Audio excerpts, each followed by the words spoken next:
the other thing that I think generated a fair bit of confusion / anger within the community was people sort of throwing back in my face what I've said before about never doing paid reviews. People were like, you said you would never do a paid review, so, what up now? At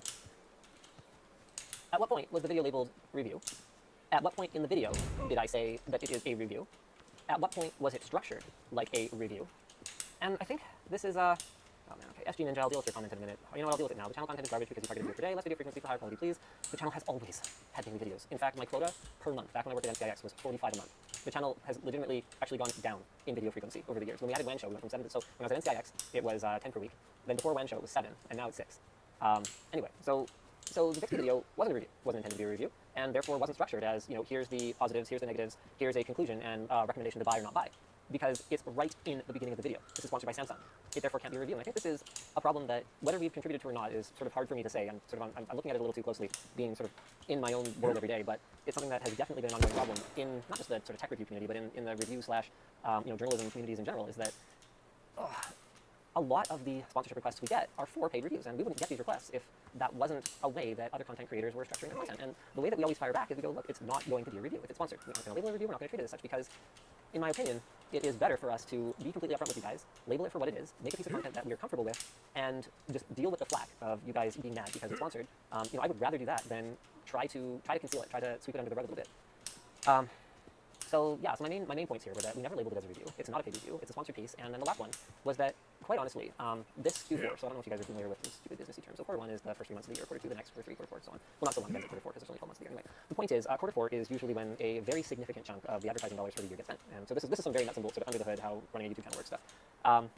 And so quarter 4 is the time of year when you've got your Black Friday, you've got your holiday shopping season, you've got your, not back to school, but you've got like everyone's back at school and picking up anything that they kind of decide they still need. And so it's a big shopping season. And I don't know if that's necessarily true around the rest of the world, but that's particularly true in North America. So this quarter 4, we were getting so many offers for sponsored content that we were looking at it going, okay, you know what, a lot of this stuff, legit, really cool. Some of this stuff is like kind of cool, some of the stuff is cool, but I'm not really sure how it fits into our regular content style. Some of it's trash, and some of it, like, again, you just outright reject it as dumb. But basically, what we realized was that if we took all the deals, even just the deals that made the most sense, we were going to end up with a disproportionate number of the videos going up on the channel being sponsored, which, whether they're good videos or not, whether we're totally honest about it upfront or not, generates a fair bit of backlash within the community, as you guys can obviously see. So what we decided to do was kind of go, okay, well, why don't we address it this way? And this was an internal conversation. Why don't we just keep a very similar ratio of sponsored to non-sponsored videos as it is, and then here's what we'll do. We will add an upload slot. So that way, instead of letting any of this kind of stuff affect the regular content, the 6 videos a week plus WAN Show plus Tech Quickie that we've been doing for all these years, let's add a Friday slot at noon before WAN Show, so that at least that way, if people are upset about these showcases, we decided to call them showcases, then the counterpunch from us can just be like, okay, well, then just don't watch them. Because you're getting exactly the same amount of content that you were already getting, and you can just completely ignore it. And now that we've got this team of writers and we've got such a talented team of shooters, editors, I really do have one of the most totally world-class teams. They're utterly amazing. The cool thing about something like the Bixby Showcase is that it consumed probably less than an hour of my time.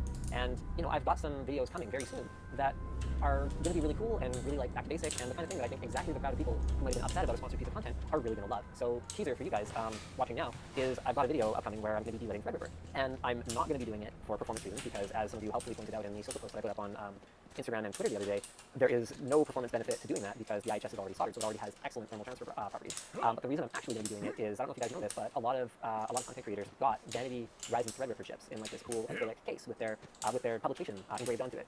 And but they were done, they were dead. Well, I want mine to work, so I've got a piece coming where I try. And, I think this video is one that's definitely about the journey, so I'm not going to spoil kind of how the whole thing turns out, but where I try to transplant the IHS from the dummy chip onto a working chip from our inventory. And that's the kind of thing that takes many, many hours of my time and can't have like anyone else prep anything for me. And that's the kind of stuff that I have to be able to give myself time to work on, and that stuff. Anyway, so the point is, we were able to create an extra upload slot without affecting anything else that I'm doing, thanks to our fantastic writing team. So Kevin, why don't I start you guys a little bit. It says, what's the point of the video? If it's not a review, if you create an video, you need to also throw everything off it. No, I don't, because a video is whatever we decide it is. If we decide it's a review, then it'll start with a little bit of background about where this product came from. It'll move into sort of an objective overview of the stuff that you can immediately observe about it. It'll go into a few things you like. It'll then transition to a few things that you like, and then it'll have a conclusion. Dude, you're amazing. I get it. Weighing the positives and negatives. Wait, where did you come from? That's my kill. No, that is my kill. Did you just come out of the ground? I hit that kid's helmet off 3 times. I hit that kid's helmet off 3 times, and you're gonna take my kill? Where did you come from? What the hell? You came out of the ground on my screen. Was not a review. And honestly, like, think about it this way. It wasn't sponsored, by the way.